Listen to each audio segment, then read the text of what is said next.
ঘটনার সময় মালিকরা কিংবা কর্তৃপক্ষ কিংবা রাষ্ট্র কি দায়িত্ব পালন করে, তাদেরকে অবহেলা এবং অযত্নের মধ্যে এই শ্রমিক ভাইরা আমাদের জাতীয় উন্নতির জন্য তারা ভূমিকা পালন করে।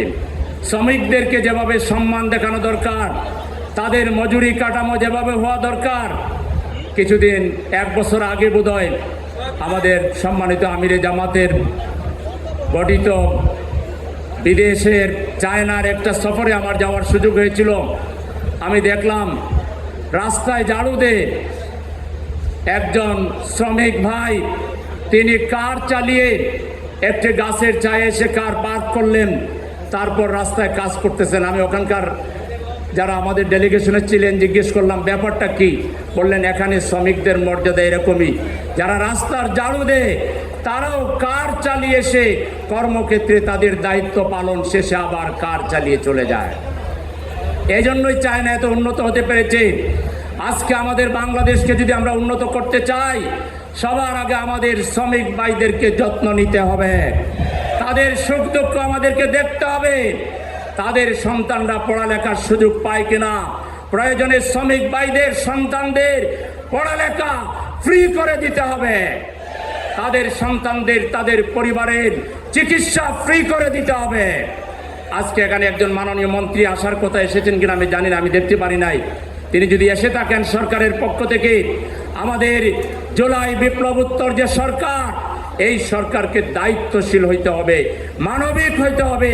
যদি আমরা দেশকে সামনের দিকে এগিয়ে নিয়ে যেতে চাই, তাহলে আমাদের শ্রমিক সমাজকে গুরুত্ব দিতে হবে, তাদেরকে যথাযথ মূল্যায়ন করতে হবে।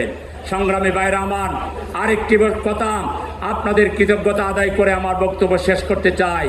গত জুলাই আন্দোলনে, এই আন্দোলন ছাত্র সমাজ ডাক দিয়েছিল। এই আন্দোলনে ছাত্র সমাজের পাশাপাশি গণমানুষের অন্যান্য স্টেক হোল্ডারের পাশাপাশি সবচাইতে বড় স্যাক্রিফাইস করেছে আমার শ্রমজীবী ভাইরা।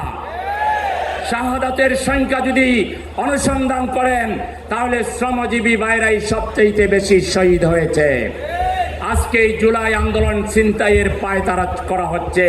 জুলাই 4 তারিখে আজকে পদদলিত করে পার্লামেন্টে স্বেচ্ছাচারিতার পরিচয় দেওয়া হচ্ছে। আমি সেই জুলাই যোদ্ধা শ্রমিক ভাইদেরকে জিজ্ঞেস করতে চাই, বাংলাদেশকে রক্ষা করার জন্য, জুলাইর চেতনাকে বাংলাদেশে বাঁচিয়ে রাখার জন্য, জুলাই চেতনাকে বাংলাদেশকে গড়বার জন্য যদি দ্বিতীয় জুলাই ডাক দেওয়া হয় এবং বাংলাদেশকে রক্ষা করার জন্য আবার যদি রাজপথে নামতে হয়, আপনাকে নামতে রাজি আছেন? সবাইকে প্রস্তুত থাকার উদাত্ত আহ্বান জানিয়ে আমরা সরকারকে বলতে চাই, আপনারা নিজেরাও জুলাই সনদের বাস্তবায়নের পক্ষে হা বুটে ভোট দিতে বলেছেন। মাননীয় প্রধানমন্ত্রী আপনি বলেছেন, স্বরাষ্ট্রমন্ত্রী বলেছেন, আইনমন্ত্রী বলেছেন, আপনারা কি তাইলে হা বুটে ভোট দেন নাই? আপনারা পার্লামেন্টে পরিষ্কার করবেন, আপনারা কি হা বুটে ভোট দিয়েছিলেন? যদি দিয়ে থাকেন তাইলে এই দ্বিচারিতা কেন গুরুত্বপূর্ণ অধ্যাদেশগুলোকে ইনএফেক্টিভ করে শুধু দায় সারা গুছের যেগুলোর কোনো কার্যকরী ভ্যালু নাই সেগুলো পাশ করিয়ে নিয়ে জাতিকে ধোঁকা দেওয়ার চেষ্টা করছেন? এটা দেশের শ্রমজীবী মানুষরা মেনে নিবে না। আপনারা কি এটা মেনে নিবেন?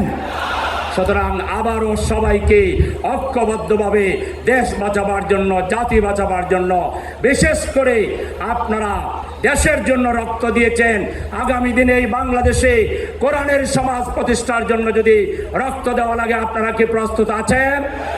সবাইকে প্রস্তুত থাকার উদাত্ত আহ্বান জানিয়ে আজকের এই সম্মেলনের সফলতা কামনা করে আমার কথা এখানে শেষ করছি। আল্লাহ হাফেজ।